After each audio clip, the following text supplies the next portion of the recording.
Now, the Albanese government is now freaking. I mean, thinking, oh, we've got to start talking about cost of living instead of, the Voice or what it's going to do for the Pacific or these endless foreign trips or global warming. Cost of living. But the maddest stunt to prove it's on the job was this demand this week by the Agriculture Minister, Murray Watt. Well, with Christmas approaching, I've got a very simple message for the big supermarket chains. Hands off our ham. We know that many Australians look forward to a Christmas ham, and I want to make sure that they're not paying too much at the checkout this Christmas.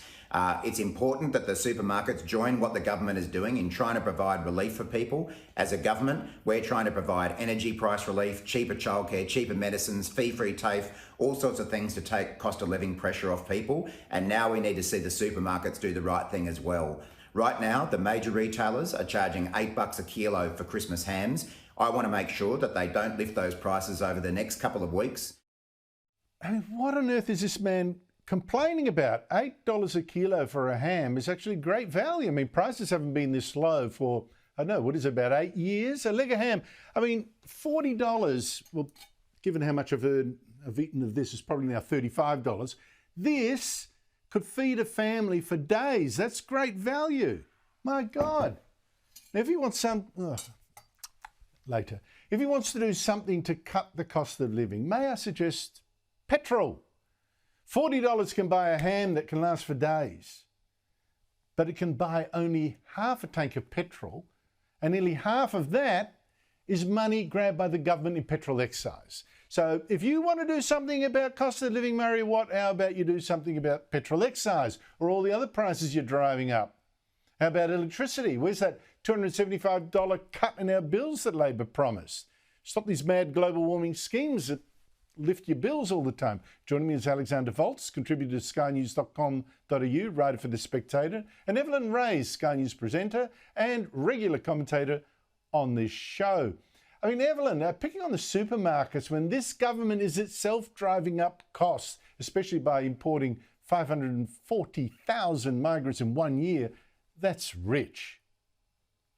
Yeah, look, I'm sure nobody's going to be riding their pigs to work. Ham can only go so far. Perhaps this is his Marie Antoinette moment. Let them eat pork.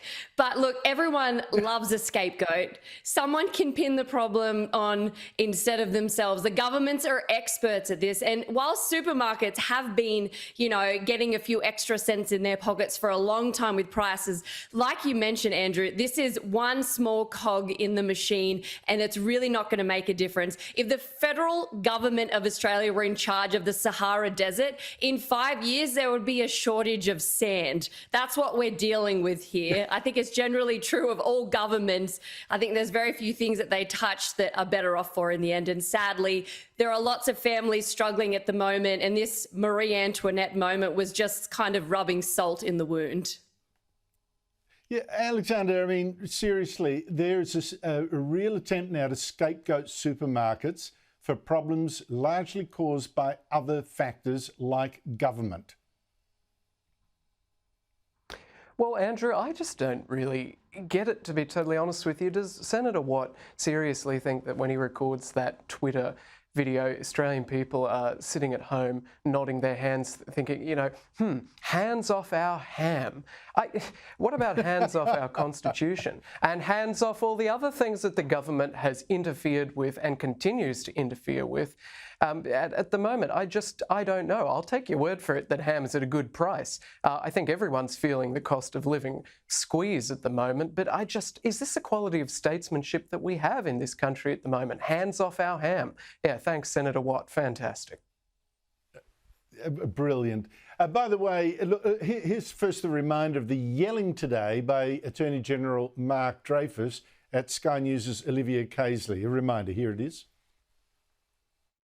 And I will not be apologising for acting. Do not interrupt. I will not be apologising for acting. I will not be apologising for acting in accordance with a High Court decision. Now, Evelyn Ray, you know that if Tony Abbott had yelled like that at a female journalist, Scott Morrison even, this would be a massive scandal on the ABC and the media left. This would be lasting for weeks. What would Labor say about this absolutely. now, do you think?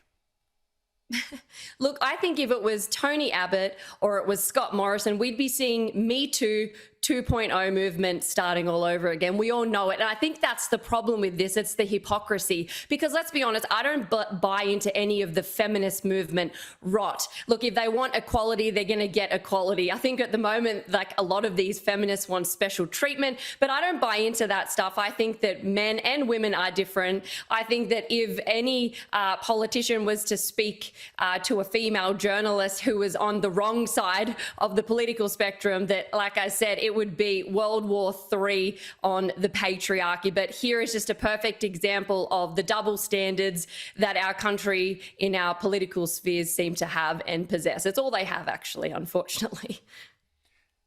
But Alexander, just picking up something there that Evelyn was hinting at, I'll come back to you on this, Evelyn, but Alexander, does it actually matter that Mark Dreyfus yelled like that and wagged his finger at a female journalist? Is it just happenstance? Equality, female, male, you talk to them alike, doesn't matter whether you're rude to a female as opposed to a man. Is there a sexist angle to this, really?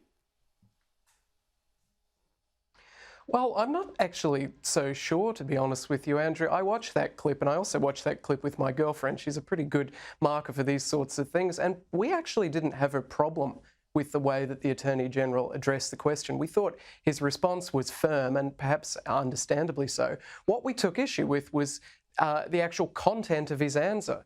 You know, again, here is another of our statesmen talking about upholding the rule of law and being a minister for the Crown, when at the same time this fellow has an assistant minister for the Republic working to remove the Crown underneath him. So when we talk about double standards, I think we should also throw in there that the Albanese government is displaying a hypocrisy never before seen in Australian politics, and everyone has got to get better at calling that out. Evelyn, what do you make of it? Did it offend you that he yelled like that at a woman? Look, I totally agree with the previous comments. Like, as a woman, I watched it and I thought, you know, I was in the police for nearly 12 years. It's a man's world in there. And to be honest, there were far worse things said there in front of women than what I just saw on the news. And like I said, if people want equality, they should expect equality. But like I said, this feminist movement and how we're expected to feel sympathy is all about special treatment and not equality. I think that, you know, that there should be respectful discourse with all political discourse, with all debate, with all conversation either side. I didn't find it too disrespectful at all, to be honest. And I would be pretty annoyed if someone was interrupting me while I was trying to answer a question as well. I don't know. Evelyn Rae, Alexander Foltz, thank you both so much for your time.